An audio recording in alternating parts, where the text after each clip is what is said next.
bollocks, isn't it? Yeah, Alexander Isak upset by Liverpool 120 million transfer talks, snub and Newcastle's promise. Now, as soon as I read that, I'm thinking there's something behind this story. So I read it. It's got bugger all to do with Liverpool. And the reasons why he's upset is because of his contract promise. And that's where, if you read through all the BS that goes through it, it's literally the fact that he was promised when he signed the 6-year deal with £120,000. Apparently, Amanda and Mairdad, as we all know, promised him after his first one or second season, if he could prove himself in the Premier League, he would get a bumper wage. And now, obviously, there's lots of talk. Again, this is from the Star, that Newcastle are on the verge of offering in the region of 200,000 a week, potentially a little bit more, to get him to extend his contract. So it's 130,000 a week, I should say. So these guys are expecting Newcastle to exceed 200,000 for him to keep him at Newcastle for the long haul. Just to put it in perspective, that's where we are in the pecking order in Europe.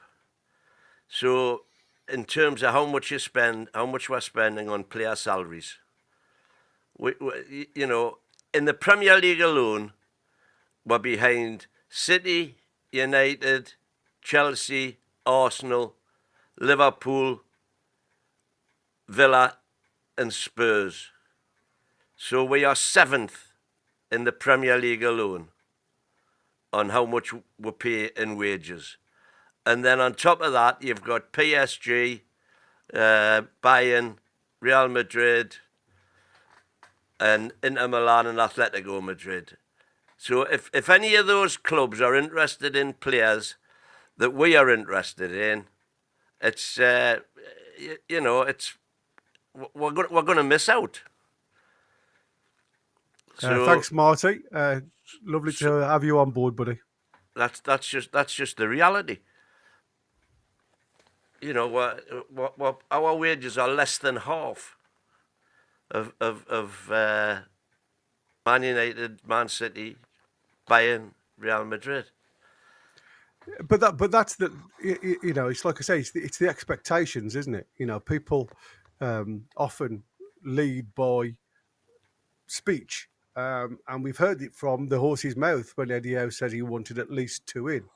We've also heard, like I say, he's upset. He's frustrated. He's frustrated with everything that's been going on with these players that obviously have been highlighted. Now, I don't know how the background works. I mean, you alluded to that you think it's nonsense that we deal with one individual and get the deal done before we move on to the other because of the DOF situation. No, I didn't say it was nonsense. All I said was it was the reality.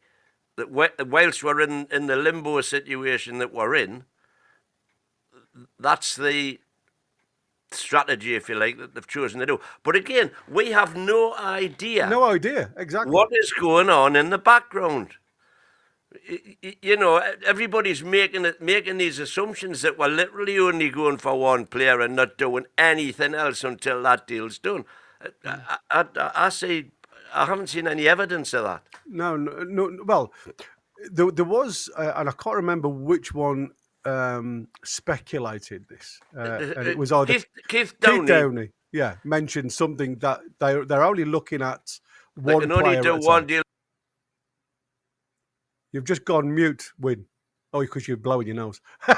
That's why. Good lad. I mean, listen, we know these guys, Keith Downey and alike, will have more inroads to what's going on behind the scenes than we will ever know. But surely there's going to be, as Boki said, surely they should be putting the net out a bit further when they come to approaching players, because even though you're only going to deal with one player at a time regarding a contract, there's no reasons why you can't just throw the net over multiple players and offer them, or offer the clubs, the parent clubs, the money that you anticipate them being worth. That's what's frustrating, isn't it? got our illustrious leader here. We can't deal with more than one player at a time. Well, the assumption is because there's nothing to say that we are dealing with more than one player at a time. Everything gets linked to dear mate. So what he's saying is, if we were in the background looking at other players, they would all be getting leaked.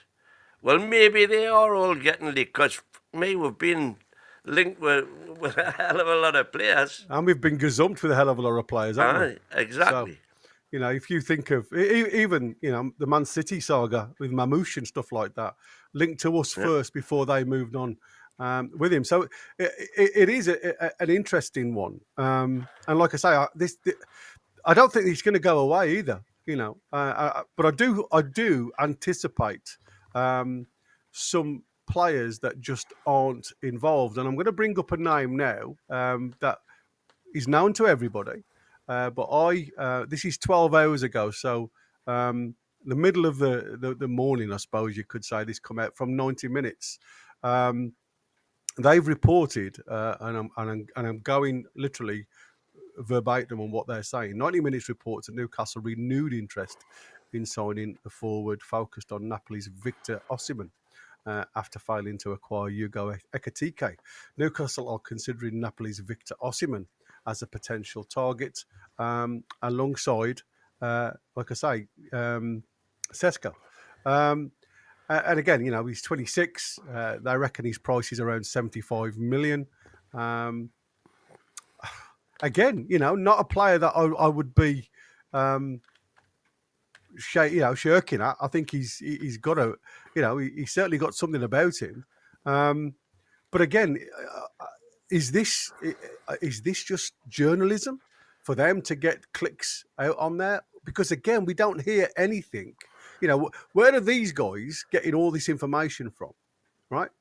Mundo Deportivo, obviously, Spanish journalist, 3 hours ago, talk about Conor Gallagher still having real strong interest from Newcastle. Another one, because obviously their report is, though he occupies a foreign player spot, being English, with Irish ancestry, could potentially gain that nationality. With competition in midfield and not being essential to Simeone, a suitable offer could see him leave. Newcastle have shown most interest, with a price around £40 million being considered.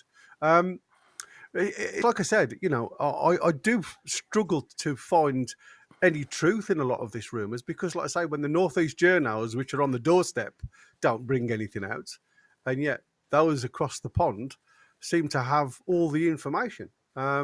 It's got to be from the agents. It can only be from the agents. Well, I mean, there's the fan base is completely divided about Conor Gallagher. I think he'd be a fantastic player to have myself, but there's a lot of people think he's a donkey.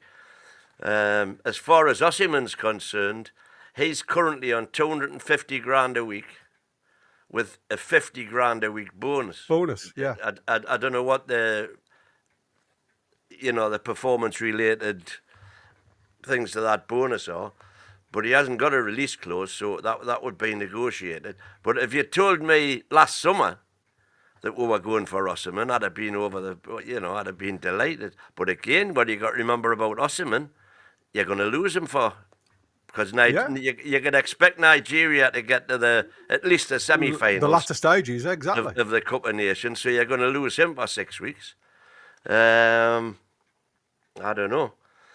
This is where Sunderland could come really unstuck, because absolutely, their big signings, if they all get selected for their national teams, Sunderland are going to have half a team for 6 weeks at the busy time of the season.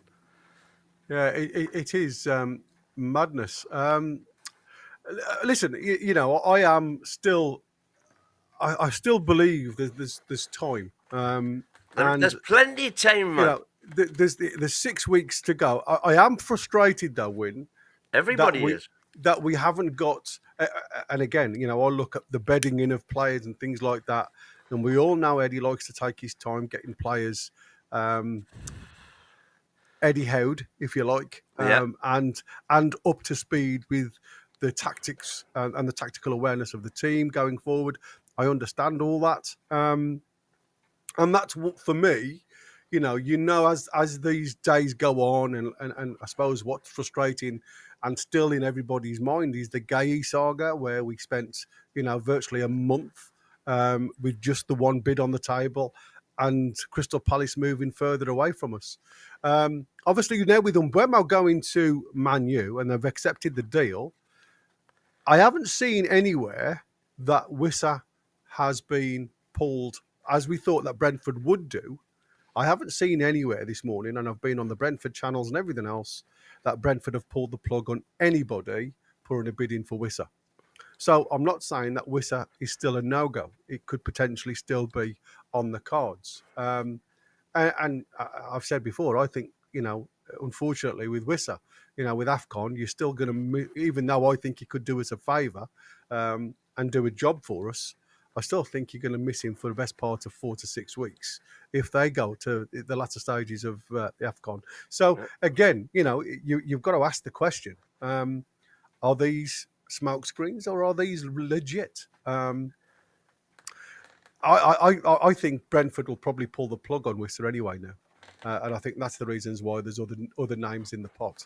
But again, we've been linked to the same But names. again, Brentford really pull the plug, as you say? If Wissa's decided he wants to go and Frank's decided he wants him.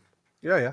Albeit he's contracted to Brentford, but if he decides he wants to go, you've got to let him go. Yeah, it because means nothing, mate. Brentford are in the same sort of situation that we are. If a player right now was given the opportunity to go to Brentford or to Newcastle, I would like to think he would choose Newcastle. But the player, Wissa has said he wants to stay in London. And that's what I'm saying. That's been common knowledge for some time now. And this, I totally agree with Tony. We've gone from being the priority of getting a goalkeeper that can play with his feet, which was a number one priority according to everybody linked to Newcastle, to obviously go into a striker, which again was another priority because we've got the right wing now sorted, which was the main priority. That was the main priority, which was the main priority. So that's sorted. But we do seem to be yo-yoing backwards and forwards. Don't forget to smash the like button. It helps us a lot to keep growing. Subscribe to the channel, hit the bell for notifications, activate all notifications, that way you get notified every time we go live. And don't forget, you can become a member, get exclusive content, access to all of our live shows on demand at the time that you want. Also, of course, giveaways every month, sometimes multiple giveaways a month. So stay tuned for that. Check it out. Help support the channel. It's a small fee. And of course, you help us and grow. If you hate the Mackhams, smash that like button. To save the bleeding races. When we got the wheel put on, away we went again. But them that had their noses broke, they came back our him. Some went to the dispensary, and some to Dr. Gibbs's, and some to the infirmary.